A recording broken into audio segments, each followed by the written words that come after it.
everyone, welcome to Brown Bird News, welcome to my backyard. If you're having as hot a summer as we are, please make sure your birds have access to fresh water.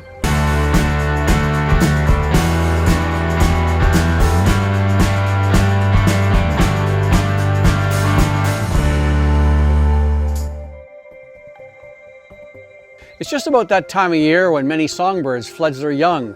It's not uncommon for many of us to come across a baby bird that appears helpless and in need of assistance. It's crucial, though, to recognize that the bird has somehow prematurely fledged from a nest, either fleeing from a predator or because the nest is somehow being compromised. If the youngster easily allows you to pick it up and it's not fully feathered out, this generally means that it's in need of assistance and will likely perish if left alone. So what to do? Well, first it would be helpful if one had some idea as to what species the bird is, but that's not easy for most folks. The internet has little information on that aspect of birds, and most people don't have access to a book called A Guide to the Nest, Eggs and Nestlings by Paul Basich and Colin Harrison, like I do. But whether the bird is a pigeon or a robin, the first step is to place the nestling on a towel, pillowcase, or natural grasses in the bottom of a smallish cardboard box. This prevents the bird's feet from slipping. Depending on how unfeathered the bird is, placing a small lamp or a hot water bottle wrapped in a towel in the box to provide some heat is a good idea. If it's obviously begging for food, and assuming the species is unknown, try offering tiny chopped up pieces of raw liver or hard-boiled eggs, or moistened dog or cat kibble. Don't feed them water, bread, whole birdseed, milk, or worms. One can find more information by searching the internet. But take my word for it, you do not want to become a parent to a baby bird. Depending on their age and species, baby birds may eat every 10 to 20 minutes for 12 to 14 hours per day. Here's what I do instead. Almost every town or city has a person or organization dedicated to helping wildlife in distress. Use the internet or contact your local municipality to find out how to contact them, and then put the bird in the hands of those who know what they're doing. And don't forget to throw in a small donation. Almost all of these organizations are self-funded and they always need money. Think of the time and stress they'll have saved you, as well as that good feeling that you'll have helped nature out in some small way. Do you know what to do if you see a very strange bird in your neighborhood? Every once in a while I get contacted by someone who reports the sudden appearance of an unusual bird somewhere on their property, usually near their feeders. The bird simply doesn't fit the description of typical wild birds frequenting the yard, and moreover, it appears to be quite tame. Sometimes it's a pigeon-like bird, which most folks can clearly identify, and sometimes it's parrot-like, resembling a budgie or a cockatoo. My most recent case involved a white dove. They're sort of pigeon-like, but generally a bit smaller and more refined in appearance. In the case of the pigeons and doves, the bird's often sporting a leg band with numbers on it. I usually get asked these questions. How do I find its owner? Should I catch it? Should I feed it? And will it survive?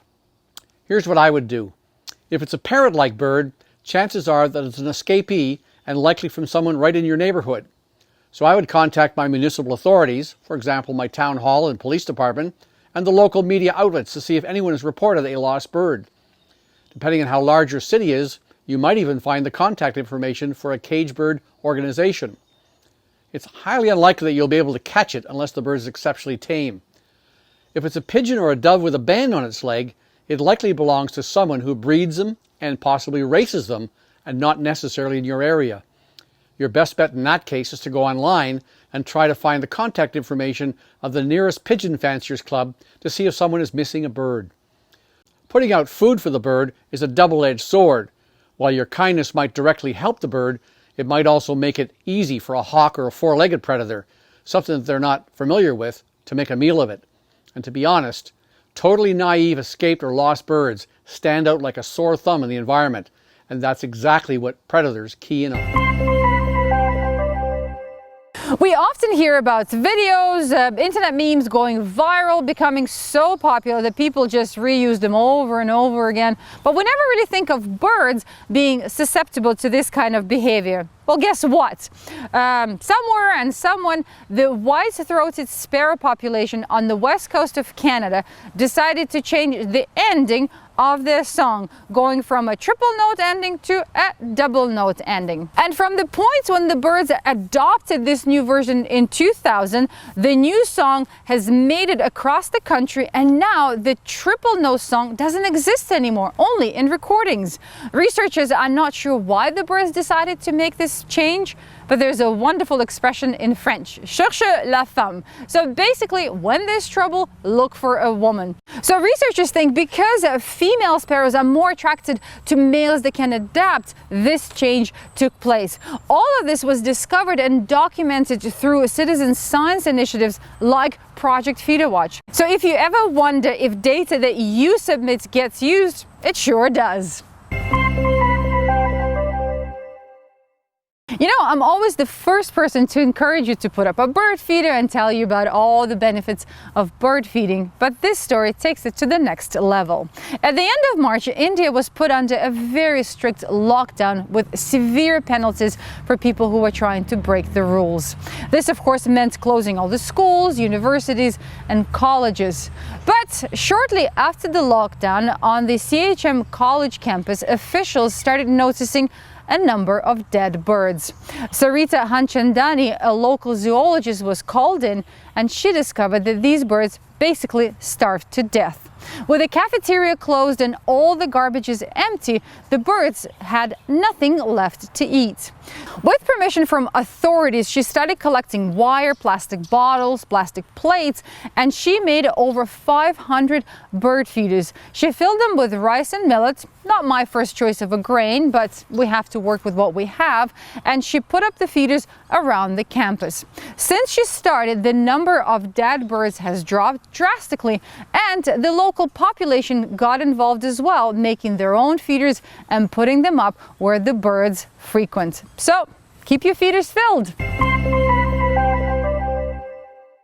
Following up on the story about the further dismantling of the Migratory Bird Treaty Act, Kansas may be one of the first states to start writing their own legislation to protect birds. As it stands now, this state has 52 species of birds that are at risk because of climate change and habitat loss. And local authorities and Audubon are working hard to raise awareness. According to U.S. Fish and Wildlife, over 700 million birds a year are killed due to industry.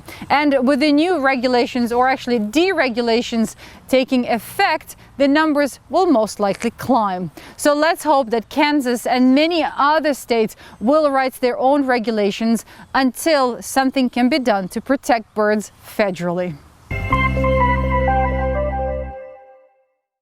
What a crazy contest! Did you know that gulls and herons and ibises are not considered shorebirds?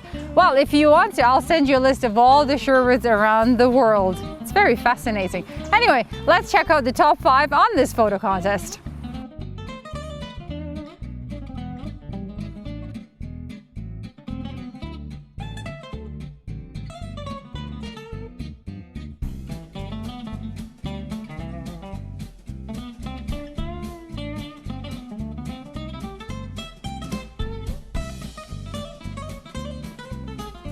Here's the 3rd place, the 2nd place, and the grand prize winner. Congratulations, everybody. Next month is herons and cranes. Well, goodbye for now. Don't forget to write the names of the birds if you participate in our photo contest. If you want to be one of the judges, you can write to me, Tatiana, at Brown Bird Care. And again, make sure your birds have access to fresh water. I'll see you all in 2 weeks.